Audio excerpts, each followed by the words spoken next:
deliver namin sa Masbate Chillers. Ayan. So, shoutout po kay Sir Chris ng US. Ayan.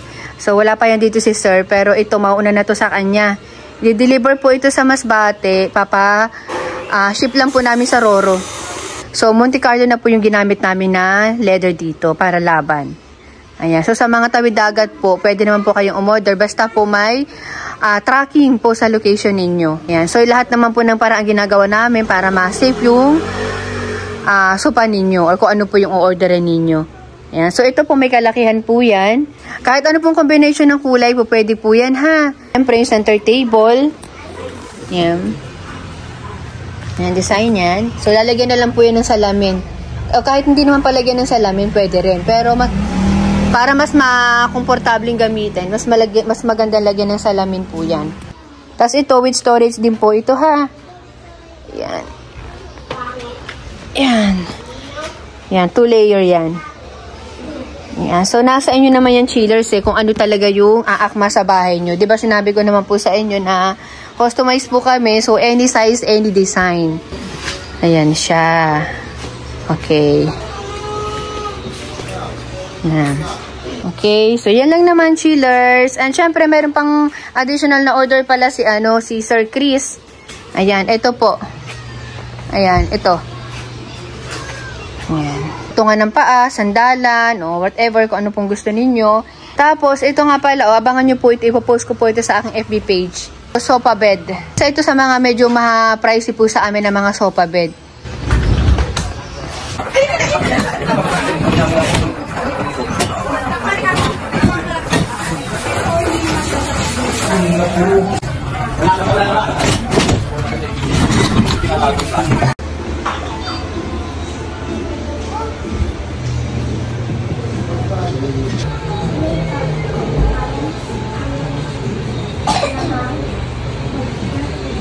Gandang gabi, chillers! Ilan sa mga deliver po namin na hindi na ako nakasama. Yung iba naman po hindi ko agad na-upload. Shoutout nga pala kay Ma'am Maluchu. Ito yung binigay yung t-shirt sa akin. Ayan. Sakto-sakto lang. Alam niyo po ang size ko, ano? Sumunod naman pong hindi ako nakasama doon sa ginagawa po namin project kila Ate Nene. Shoutout po kay Ate Nene. Sa Canlubang, Laguna po yun. And all client ko na po siya. Marami na po siya in-order sa amin. I-insert ko rin po dito yung ganap doon. Ito doble ako na. Kahit pa pala may...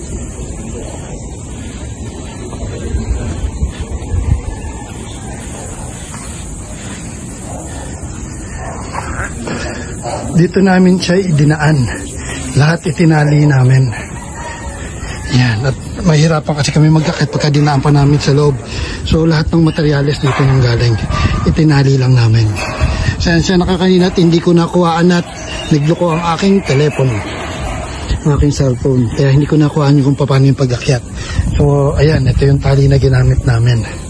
Ayan. Nakatali pa yung isa ron. Kaya talagang grabe nga lang din ang init. Pero kailangan tsaga-tsagain, unti-untiin talaga din para matapos yung aming trabaho. Ayan, at kasama namin si Itay. Ayan. Tuyo na. Hindi, meron doon sa L3.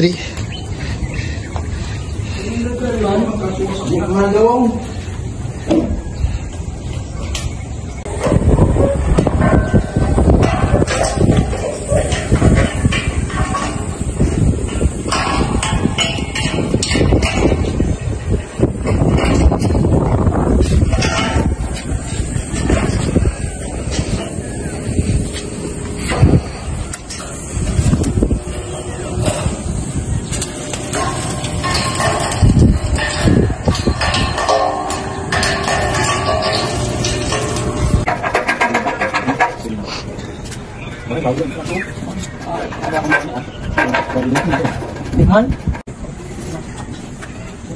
Dikman? Hello? Abangan nyo po yan, ginagawa na yan namin sa rooftop nila. Napakaganda po yan.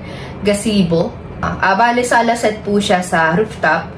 gamit ang wood. May LED yan, lalagyan namin ng foam. Tapos gagawa din po kami doon ng duyan. As in, nangitim talaga sila dyan. Kaya nga nagulat ako nung nag-video call kami ni Habi after nilang magawa. Sobrang itim talaga nila. Hindi nga tumagal ang itay sa taas dahil sa sobrang init. Buti na nga lang din po hindi ako sumama kasi hindi rin daw makakatagal sa taas. Medyo naghihiwa-hiwalay talaga kasi kami ngayon hindi kami pwede lagi magkasama Hindi kasi matatapos agad kung bawat ocular magkasama kami. Kung pwede na siya ocular sa probinsya, ako naman dito sa Metro Manila, ganun. Or kaya nagdi-deliver ako, siya naman nag-ocular, ganyan. Katulad po kanina, nag-ocular din. Kahit pa paano, pahinga-hingahan din ako. Kaya lang, ang totoo, kaya hindi pa ako nakasama ngayon kasi may sakit po ako ngayon. Trangkaso, ubo-sipon. At ganoon din po si Habi. Umalis siya dito kanina ng medyo masama na pakiramdam, pero pinilit na lang niya dahil nga kailangan nga naming igo ng igo yung mga ocular at mga deliver. Kaya pagdating niya kanina, ayun, hagok-hagok na din siya. Kaya parehas kami ngayon may sakit. Halos hindi nga ako lumalabas dito sa kwarto. Dito na rin ako kumakain kasi ayoko mahawa yung kasambahay namin, pati si Ashley. Kasi ang hirap kasi pag pare-parehas na kami may sakit, ay naku. Kaya ngayon, yung biyahe ko po ng Quezon, dapat nasa Quezon po ako ngayon.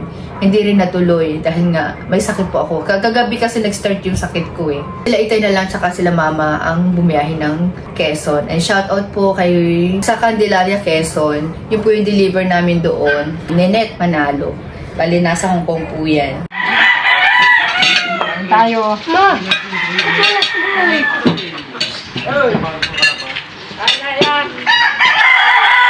Ay, di ka nakasama ko. Ang dami pagkain.